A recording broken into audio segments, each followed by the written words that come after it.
Okay, it's all yours. All right. Hello, everyone. My camera is going to turn off as soon as I start sharing, so I just wanted to give everybody a chance to put a face with the name. In case we haven't met, I see so many of the new folks have decided to join us today, so I'm really excited to speak with you and get it started. So let me share.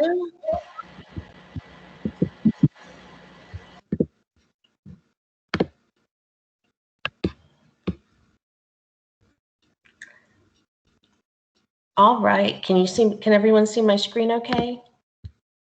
Yes. Wonderful. Well, hello and welcome to the first ever Developer Summit. It is wonderful to see everybody, and I'm so happy to be able to give this introduction to the Zephyr project today to kick things off. And really the intention of this presentation is to kind of give you a brief history of the project, take you through some of the main things we're working on right now, as well as walk you through some of the basic mechanisms, not just of using Zephyr OS, but also of how to get involved, contribute, as well as make sure that you're getting the full benefit of a project like Zephyr, because there's quite a few moving pieces. And just a brief note about the chat.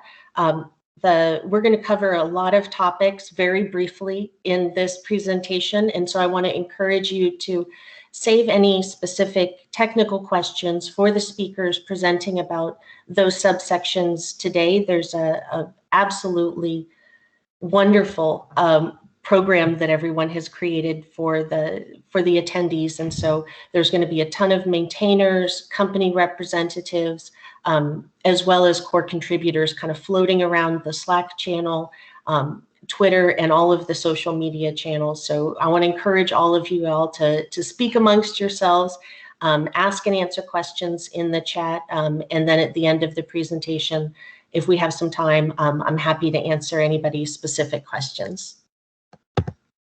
So getting started, my name is Thea Aldrich, and I'm one of the community ambassadors for the Zephyr project. And in the Zephyr project, community ambassadors are community members who contribute to the project through non-code activities, as well as through technical contributions. And so it's things like developer advocacy, evangelism, community mentorship, partnerships, and other code activities.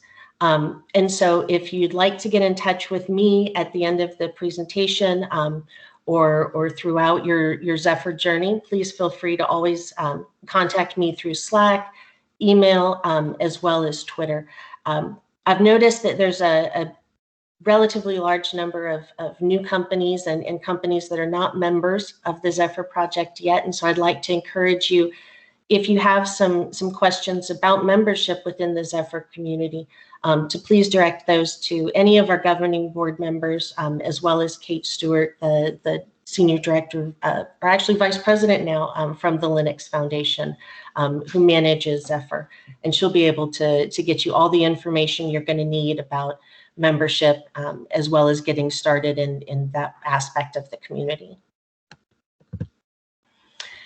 So like I said, the goal of this presentation is to give the new users, as well as anyone who's sort of in the early stages of Zephyr development, a general introduction and some context and a starting point to hopefully better prepare you a little bit for all of the amazing things you're going to see at the event. But as well, prepare you for hopefully a much longer term and deeper collaborative relationship. We've got an incredibly busy repository and a very busy moving global community. And so what I'm going to cover here today will hopefully be able to give you that framework so that when you start engaging with the rest of the content in this event, as well as using Zephyr, contributing to Zephyr, and then hopefully making Zephyr a part of your strategic future.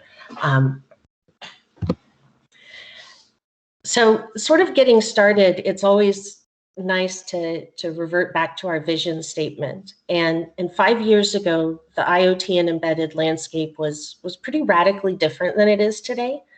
When building a resource-constrained device or creating a solution that needed the precision of a real-time operating system, developers either had to roll their own solution or were forced to buy into restrictive proprietary ecosystems. And this dynamic was creating solutions that really stifled innovation. It made even simple features take months to roll out, and it created a lot of barriers to entry that in many ways didn't need to be there. And frankly, in some ways, it created this exploitive licensing model that prevented small businesses and enterprises alike from really being able to fully explore what embedded and IoT devices might be able to do within their product lines. And it also allowed for a lot of unsecured, untested code to be deployed into devices where reliability and safety mattered. And so 5 years ago for us, our vision for Zephyr was to create this best-in-class RTOS for connected and resource-constrained devices where safety and security were very much built in from the get-go. They weren't afterthoughts. 5 years ago, we couldn't really have imagined how quickly or dramatically the technology landscape or even the world in which these technologies were going to be deployed could change. And so, as we're sort of embarking and looking at the future, today it's kind of hard to imagine a device that isn't in some way resource constrained or going to be resource constrained in the future. Similarly, devices are having to do more advanced tasks in high precision applications where power and connectivity aren't givens. This concept of, infinity resources where, in this utopian environment where your devices are going to be deployed just doesn't exist. As well as forcing, allowing developers to be able to measure their roadmaps for product deployment in months rather than years. So really with the Zephyr project, our vision has stayed the same, and the world has sort of caught up with a lot of the best practices and theories that were originally a huge part of how Zephyr was envisioned to end up looking. Looking at what the Zephyr project is today is kind of the best way to understand how our vision has manifested and how the pillars of the project have evolved and where we're sort of hoping to take things in the future. For us, when we were looking at how to implement the vision of the Zephyr project, really open source was just was the intuitive choice. And we looked at the best practices established by the Linux community. Now, it's really important to sort of mention that Zephyr is not Linux. We've modeled a lot of our design choices and structure with the intention to make the transition from Linux development to Zephyr development as seamless as possible. But Zephyr is not Linux.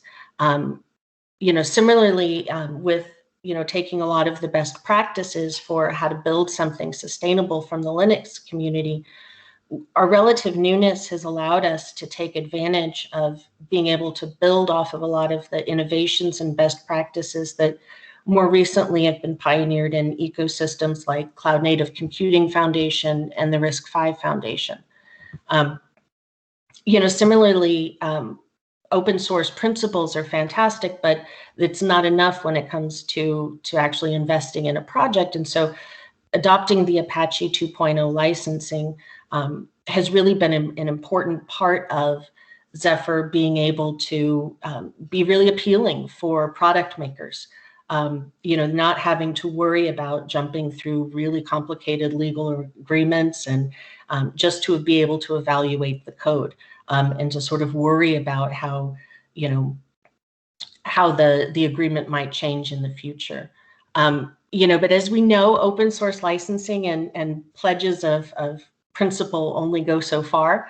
And so for us, we wanted to make sure that Zephyr project really was addressing the core issues it was intended to, and vendor neutral governance was the only way that we knew as a community that we could reasonably assure contributors and users that they were playing on a level playing field, that there was going to be transparency and that they were going to be able to impact the direction of the project. And so within this context of the Zephyr project, we take vendor neutral activities pretty seriously, and it permeates everything from vendor neutrality of ownership all the way to vendor neutrality within technical decisions. Over the last 5 years, the adherence to these open source principles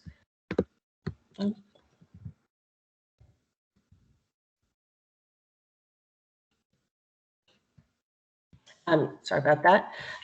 The adherence to open source principles has really allowed us to build a very vibrant open source community.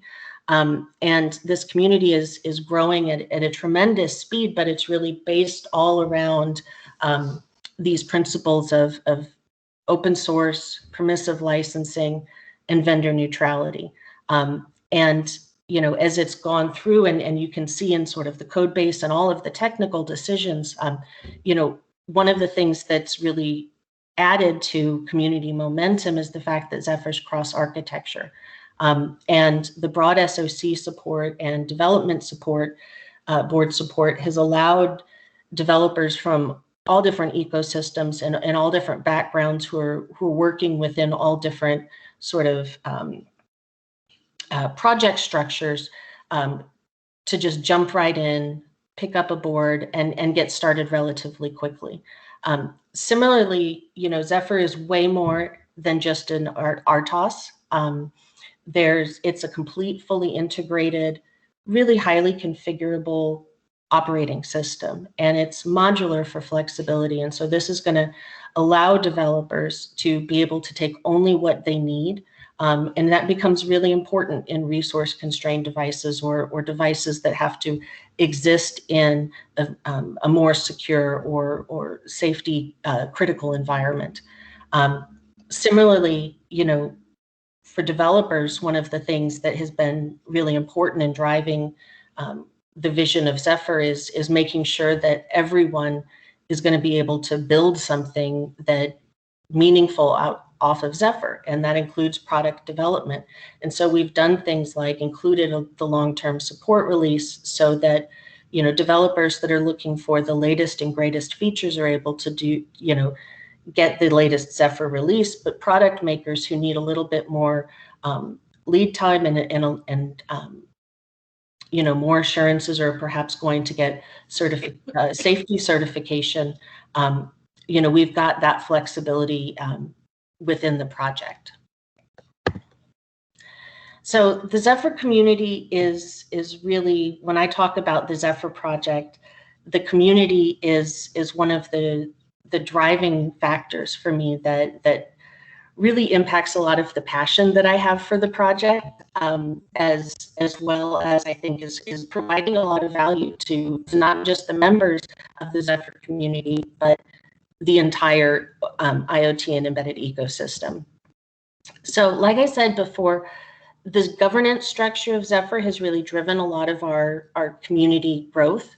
But it's also informed a lot of our community activities. And so, like I said, we're kind of broken up into 3 very tightly integrated but separate entities within the project. And so the governing board within the Zephyr project is the group that decides project goals, strategic objectives, and they're the team that's making all of the business decisions, marketing decisions, legal decisions, and really making sure that from the technical steering committee and the community of developers aren't having to get bogged down in the minutia of the nuts and bolts of running an open source project of our size, and can focus on what they'd like to focus on.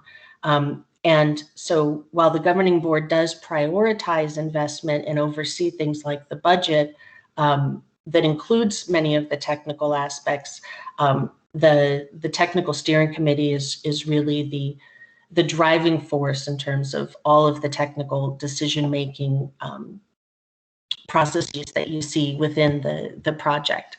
And so Zephyr is a democratic community.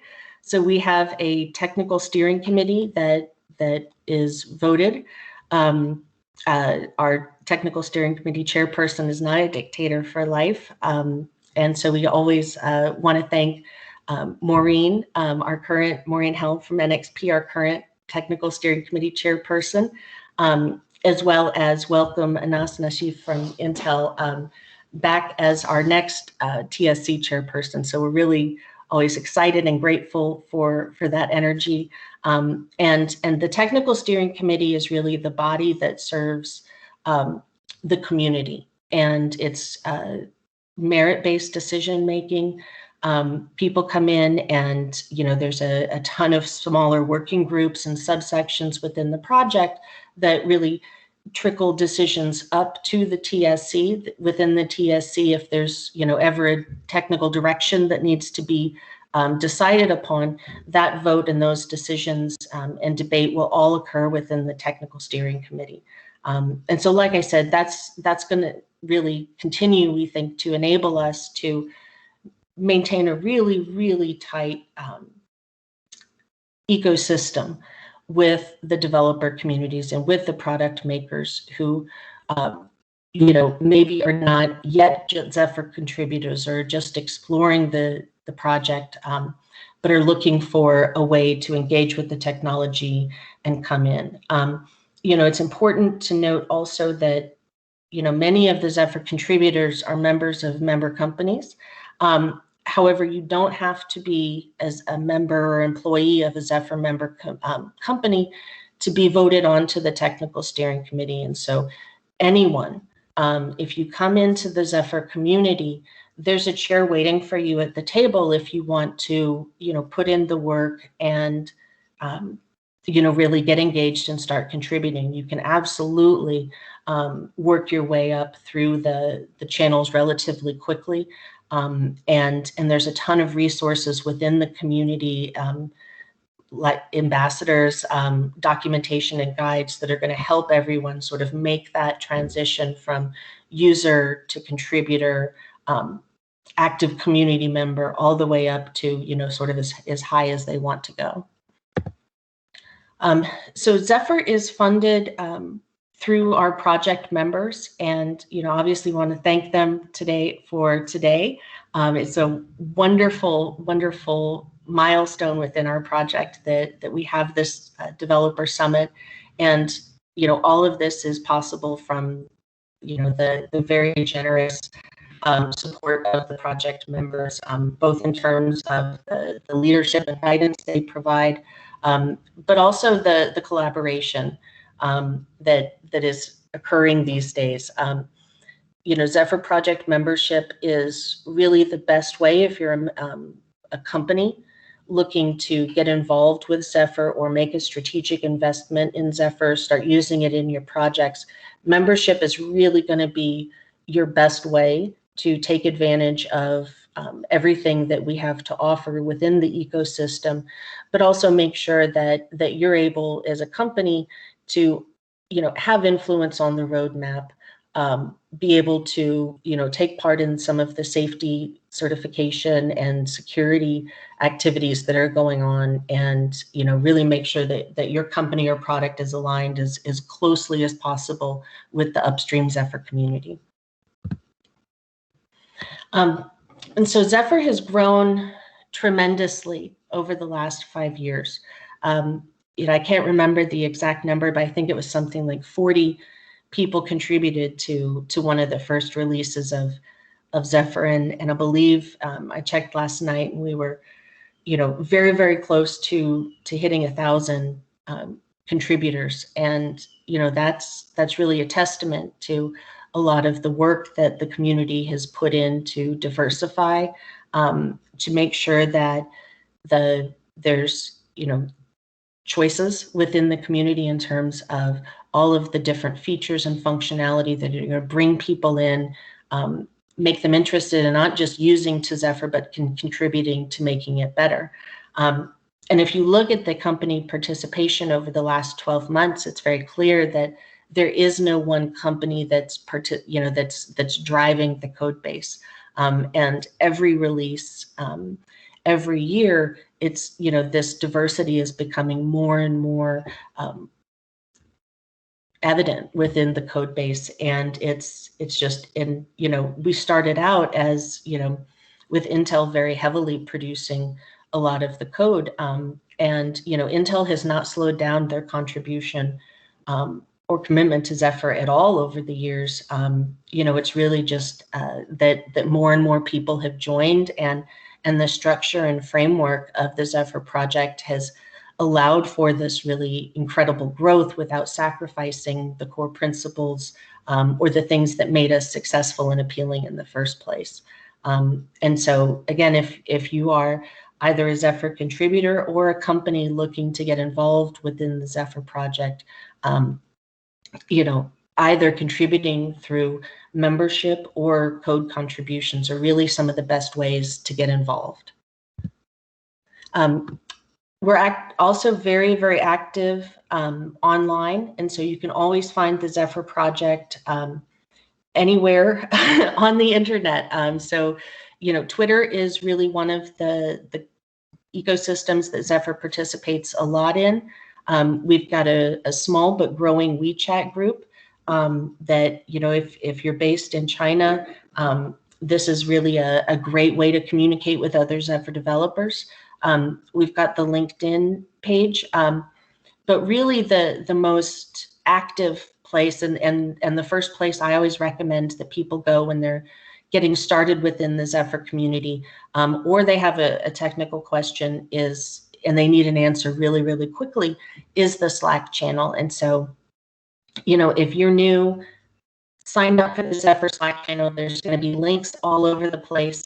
And so we want to encourage you to take part in the discussion because there's a lot of energy, a lot of excitement, and frankly, a ton of great ideas and really cool work happening in these discussions. And so everyone should absolutely take part in it and consider the community within Zephyr equally as beneficial as the code base. And so you can sort of see Zephyr is that purple line kind of going up relatively quickly. The contributor community is growing very fast. And we're not sacrificing any of the quality or principles for the sake of that growth. We really think that our adherence to best practices has driven that growth. And so, while we are excited about the growth, we are even more excited about the types of people that are coming into the project, the collaboration, the community, and the mutual support amongst developers and member companies is really exciting to see. And so community momentum is, something that we're the most proud of because we think that it is really a testament to a lot of the hard work that has been put in to maintain those core principles. And so the code base, the repository, also incredibly busy.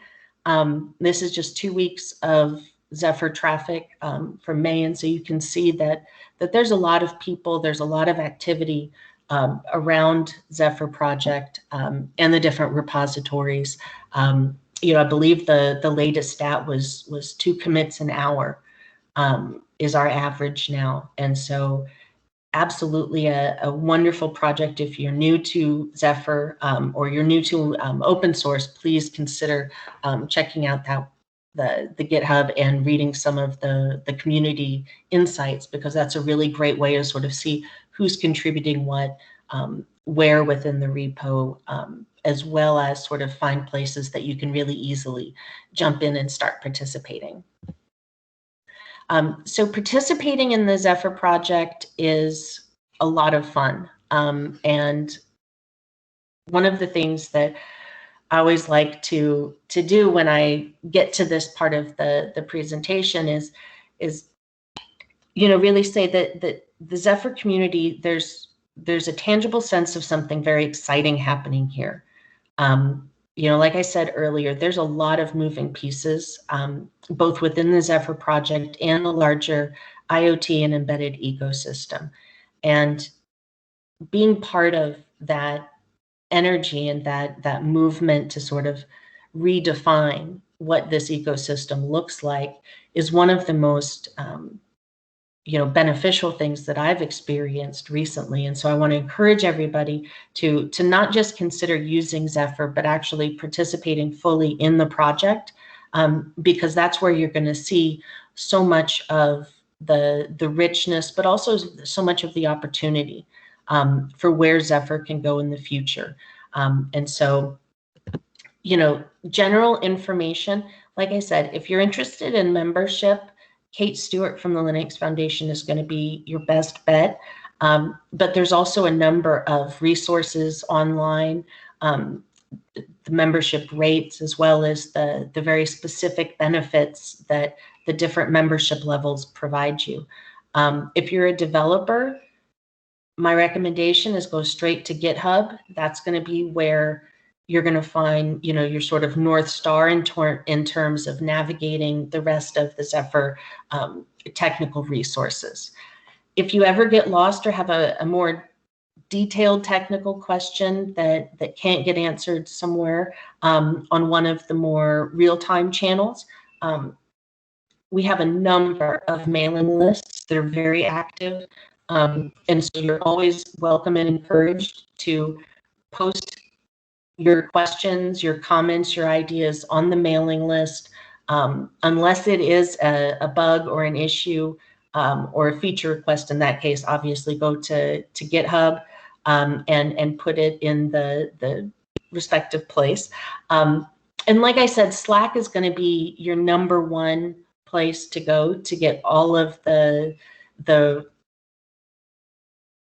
latest in terms of what the community is discussing. At any given time on Slack, you're going to find most of the core maintainers. You're going to find member representatives, people that are actively working on the Zephyr project, as well as people who are actively using the Zephyr project, all working together, answering questions, sharing ideas.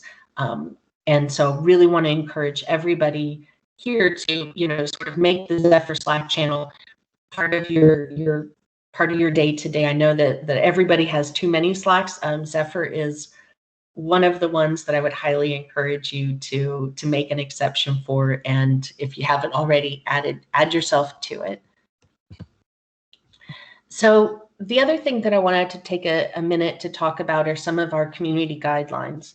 And, Zephyr project is much more than just a technology. It is a community.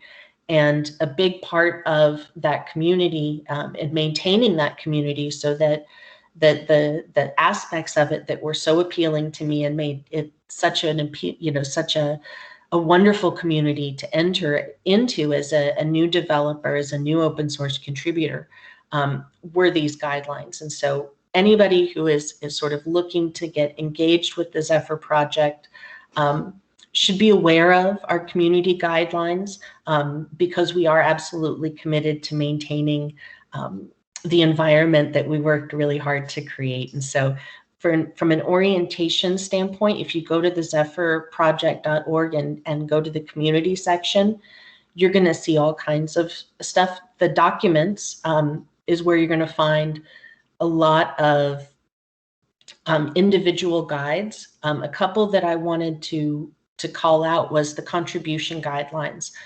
If you're a first-time Zephyr contributor, one of the things that I really want to encourage you to do before you submit your first pull request or that bug issue is read the contribution guidelines. As we'll talk about later in the presentation with some of the safety and quality assurance work that we're doing, making sure that all of the code adheres to those contribution guidelines and quality guidelines is really going to help us maintain quality control as we move forward. Similarly, our code of conduct is something that is enforced. Zephyr is an incredibly friendly community. but we do want to make sure that it's right out front that we do expect everyone to adhere to the code of conduct. Similarly, the contribution workflow is a wonderful guide that's going to really help you as you try to work your way up through the Zephyr community and get your pull request added into the repository. And then from the technical aspects of the Zephyr project, we have got a ton of documentation and guides. Documentation is one of those things that we take very seriously within the Zephyr project. It's the quickest way to get started is to pick up the Zephyr Getting Started guide. You can also check out the wiki for some of the things like the call schedule, as well as the application development guide is a great place to get started if you're brand new to the Zephyr project, but maybe not a brand new embedded developer. And so we've really tried to be diligent about creating a number of resources and technical guides that would help people from all different stages engage with the project, jump right in, and hopefully, even if you are a brand new developer, you'll be able to get up and started within 30 minutes to an hour and really be able to start seeing what Zephyr can do. So one of the other aspects of the Zephyr project that I really enjoy, but if you are a new community member, you may not know about, is our technical calls. And while we do have the mailing lists and all of the written forums, the technical calls are really one of the ways in which the Zephyr community collaborates as we're building the core features. And so we want to encourage you to be part of the discussion. Zephyr is a very transparent community. And so a majority of these calls are all open. They're a wonderful way if you're maybe a new contributor and you're wanting to jump into Zephyr, but you're not quite sure what you want to work on. Attending a few of the technical calls, listening in, seeing how people are talking to each other, discussing things, deciding on the roadmap, being part of that discussion is really going to help you get acclimated and start shaping the direction of the code base. It's also one of my favorite ways to really have a lot of learning just from sitting in the calls and hearing what people are saying, seeing what the different member companies are working on and where the direction is going. And it's also, if you have a question about a pull request that you've put in, this is the fastest path to getting a meaningful discussion and movement if you haven't gotten if you've reached a barrier within the GitHub repo. And so this is our meeting schedule. As you can see, there's a lot. And I want to encourage everybody, these are all of the open meetings. And so this schedule is posted on the wiki, as well as other places within the Zephyr documentation. And so I want to really encourage everybody, if you want to attend one of these calls, to just jump in and join in the discussions. So one of the things that's also been happening a lot in the Zephyr community is we're starting to see a lot of products running Zephyr. I want to encourage everybody, if you do have a product running Zephyr and you see it out and about, please let us know. Zephyr is something that is in more things than we know about, and so the more information we can have, so we can promote the companies that are building with Zephyr and the developers that are wanting to collaborate with us. Please let us know, as well as we have a number of communication systems that we can send to product developers to let them know when there's things like security vulnerabilities that they need to be aware of. One of the other really great ways that the Zephyr community works together is the board support. A majority of the boards within the board support within the Zephyr project are community contributions. We've got a great board porting guide that I want to encourage with a link at the bottom. And so if you want to get involved and there's a board that you see that you want to work on that is not yet supported, I want to encourage you to check out what we have. Make sure you check the repo to see if someone else isn't already working on it and you can't, collaborate with them. And then if there really is a gap, we want to encourage everybody to jump right in, port the board, and get up and going so that not just you, but everybody in the community can really take advantage of that. We've also seen a number of development boards shipping with Zephyr, and this has, again, really made a lot of energy and excitement possible within the community, and developers are able to really start building and prototyping their solutions incredibly fast. Again, a lot of diversity, and if you're a larger company or an SOC, please consider having Zephyr on your board, because it's really a great thing within the Zephyr community, and we love supporting all of the different development boards.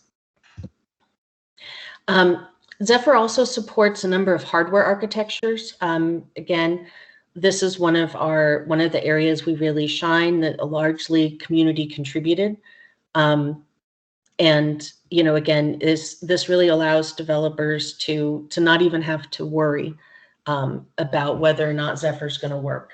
And so we're really proud of that, proud of all of the collaboration that we've been seeing, especially around some of the other open source hardware projects.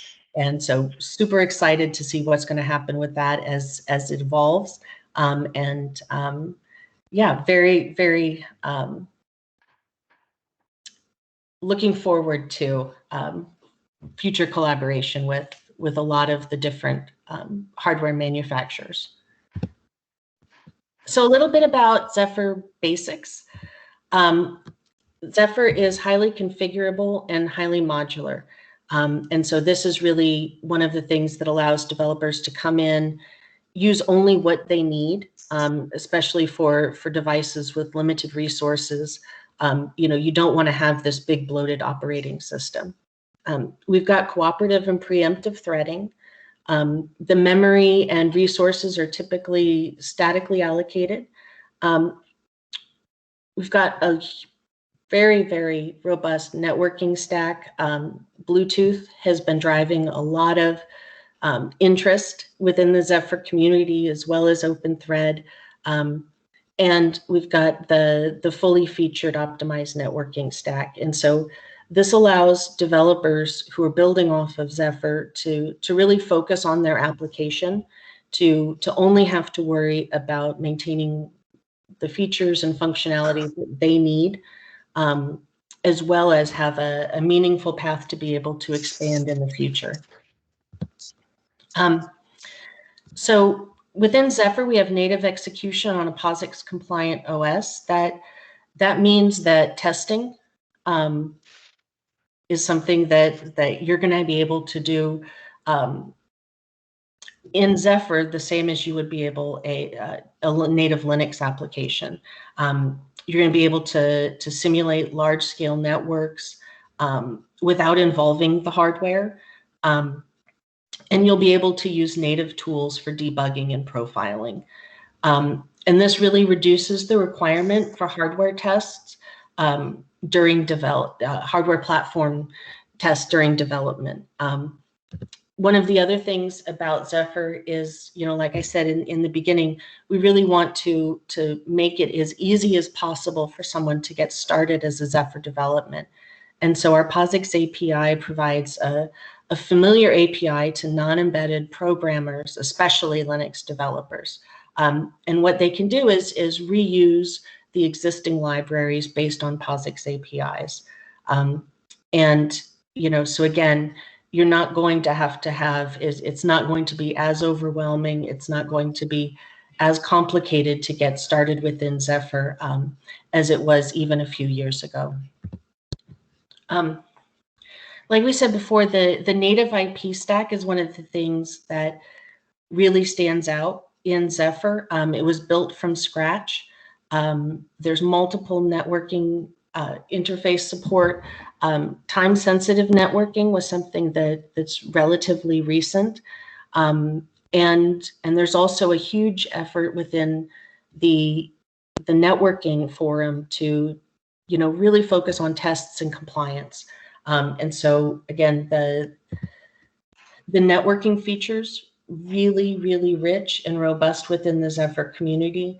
There's a lot of energy and excitement around this, and so we want to encourage, if that's one of the areas of Zephyr that brought you here today, I want to encourage you to check out all of the presentations around Zephyr networking and some of the really cool things that people are doing with Zephyr.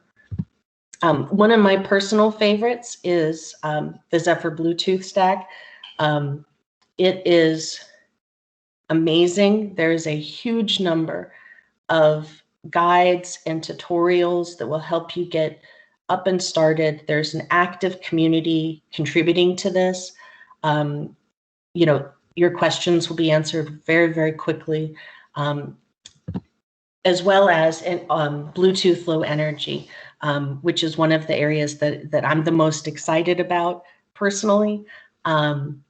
I think there's a lot of potential here, and I'm really excited about where the community is taking the Bluetooth work. And so if you're interested in that, there's going to be some presentations, but also, be sure to join those calls. Keep an eye on the repository, but also feel free to reach out directly to the folks working on those that aspect of the project if you'd like to get involved. Similarly, the USB device stack is another area where we're seeing a lot of interest and a lot of excitement in the developer community in terms of being able to enable some really, really interesting applications. Another thing that you're going to hear about this week is West, Zephyr's meta tool, or a Swiss Army knife. This is something that if you're an early stage Zephyr developer, West is going to be your friend. I want to encourage you all to check out the Zephyr documentation on West. It's going to help you get started and sort of understand what the tool is used for and when you may want to use it and when you may not want to. So again, here's some of the documentation and guidelines. So Zephyr Releases. One thing you're going to want to keep an eye on with the Zephyr project is sort of this idea that community contributions come into what we kind of think of as our development. And these releases happen probably, it varies sometimes, but usually around once a quarter. And this is going to be your latest and greatest Zephyr release. It's going to have all of the new features, all the patches, and about every 2 years, 2.5 years, the Zephyr community produces a long-term support or stable release. And this is really the version of Zephyr that we encourage product makers to use. It's the version of Zephyr that, it would be auditable and eventually people will be able to take it and get safety certification. So a little bit about Zephyr long-term support. Right now, we're at 1.14 for Zephyr LTS, but we've got our second long-term support is coming. It will be here in probably, I believe it's the next release actually. So fall of 2021 should be the next Zephyr long-term support release. And so a little bit about what the difference is between Zephyr latest and Zephyr long-term support. So long-term support is absolutely the version focused for product makers. It is current with the latest security updates, and it's compatible with new hardware. And it's been tested, so you'll be able to shorten the development window to allow for more testing and bug fixing, and is supported for 2 years. Thing that it is not a feature-based release. The focus is on hardening the functionality versus introducing new functionality. And so Zephyr LTS is not going to have the latest cutting-edge features, but it is going to be probably your best and fastest way to a really great Zephyr product. As we said, Zephyr is intended to be the next release will be the long-term support release, and that is intended to have an auditable code base. So you'll be able to, we'll have that kept in sync. There's a more rigorous process that's going to be applied. And the process is going to be determined by the safety committee and the security committee, and coordinated with the technical steering committee. And so this work is something that's ongoing, and very much if you are interested in creating a product that is going to need to have safety certification, please consider getting involved with this activity, because it's definitely something that's going to be very, very, very interesting from an open source standpoint, but also from a product maker enabler standpoint. So Zephyr project, like I said earlier, does have a focus on security. We're building in security for long-term support and for the auditable version. We've had a security committee since 2016 that meets bi-weekly. We've got secure coding practices that have been documented. There's a link there, so I want to encourage you to go to that and check out what we've developed. The Zephyr project is registered as a CVE numbering authority with MITRE, and the security working group has a vulnerability response criteria that's publicly documented. We're also one of the Core Infrastructure Initiative's Gold Badge recipients. This is really a criteria for best practices. And so Zephyr has achieved, I think we're one of the 7 or 8 open source projects that have gotten gold status. We've been able to maintain it through a number of sort of pretty heavy duty infrastructure changes. And so we're very proud of that work. And we're also leveraging automation to prevent regressions. And so that's taking the form of weekly Coverity scans. And we're also looking at incorporating MISRA scans to evolve conformance and address some of the issues.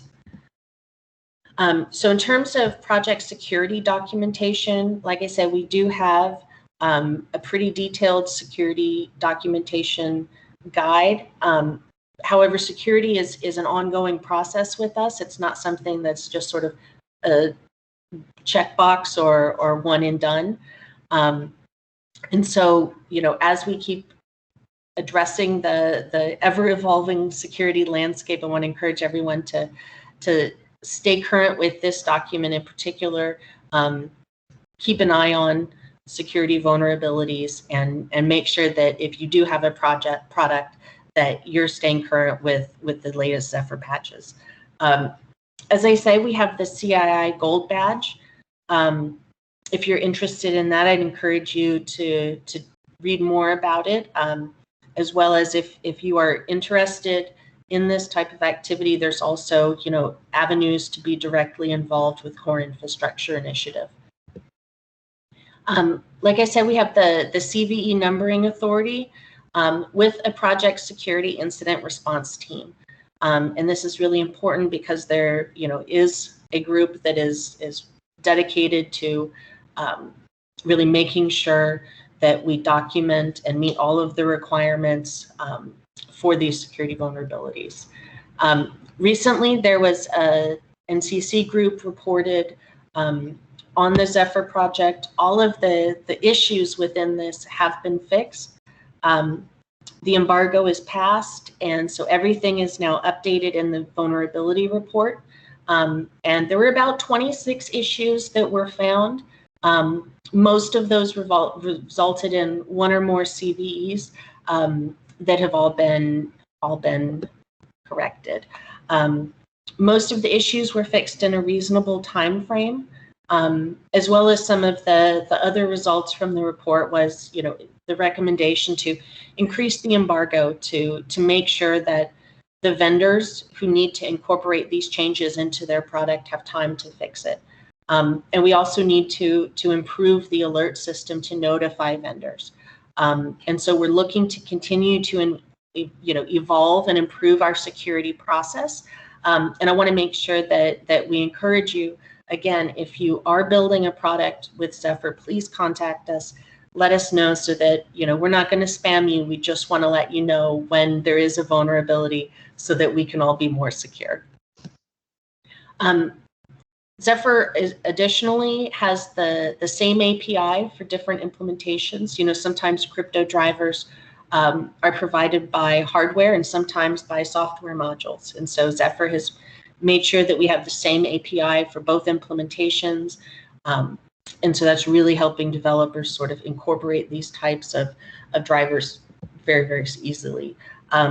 Additionally, like I said, the Zephyr project in security incident response team is ready to respond. Amnesia 33 was an interesting one. We did put out an advisory, but it was an advisory to let everyone know that none of the affected code had been used within the Zephyr project. But you can read the full report from the Zephyr Security Incident Response Team on Amnesia 33. The link is in the bottom, and you can sort of see between that and the report I mentioned earlier, sort of how in practice the Zephyr community is handling security incidents. Work in progress is absolutely to improve our vulnerability tracking automation. And so you can see some of that work at the links below if you want to look in the sort of the nuts and bolts of it. Additionally, the cybersecurity executive order that was recently released, starting with the upcoming version 2.6, we want to give a big shout out to Steve Winslow from the Linux Foundation. Product makers using Zephyr are going to be able to automatically generate a software bill of materials from for binaries they create using the SPDX document format. And this is going to be accurate to the source file with the included libraries and binaries. And so this is going to be incredibly important if you're building a product that needs to follow the executive order. Again, we have our vulnerability alert registry. For an embargo to be effective, product makers need to be notified early so they can remediate. And so please, please, please, if you are a product maker, sign up for this so that we can alert you. Our goal is for the Zephyr project to fix issues within 30 days, so that gives the vendors 60 days before the publication of the vulnerability. So again, I'm going to speed up just a bit. Here is a quick summary of security for Zephyr. I want to encourage you to go through those links, make sure that you're up to date, and if you need to register for the vulnerability alert, that make sure you are. So the last bit that I want to cover is the Zephyr safety certification process that we've been working on, because this is another major aspect of the Zephyr community that really needs to be recognized for both the importance of it as well as sort of the enabling feature that it's going to be for a lot of folks within the community. So we're building in safety for long-term support to be able to be auditable. We established the safety committee in 2019. It meets bi-weekly, and that community understands safety considerations and implications. I believe we've just hired our first safety officer who's going to be managing the process within the Zephyr community. The governing board has initially targeted 61508 as the first one we're going after. And we're building on the coding practices that have been documented for the project, as well as the best practices defined by the Core Infrastructure Initiative. And we're leveraging automation to prevent regressions. So that's all of the scans. And we're looking at both commercial and open source tooling to help us get from long-term support to an auditable version. And so like we've said over and over again, quality is really a mandatory expectation within the Zephyr project. And, you know, software quality is enforced across all of our members, and compliance is expected. And so this means that we have a reasonable expectation and not reasonable expectation, we know that quality isn't just an additional requirement that's going to be patched in at the very end. It's something that's a precondition to not just what we want to do with Zephyr from a safety certification standpoint, but what we want to do with Zephyr just in general. And so this is the part of the architecture that we're going to focus on initially for safety certification. And then that will evolve over time. And then we've also got some of the safety collateral. And then you can see some of the system configurations that you're going to be able to use moving forward.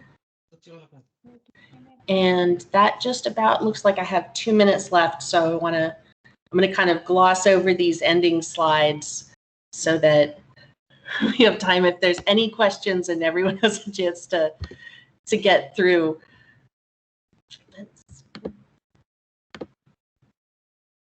All right.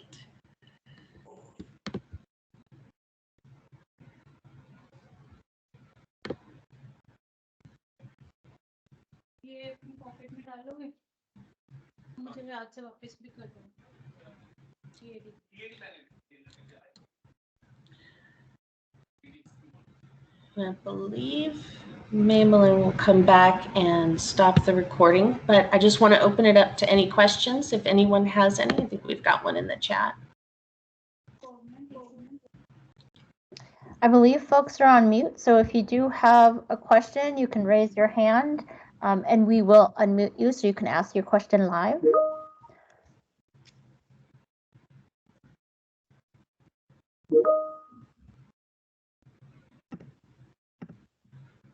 Let's see if there's in the chat.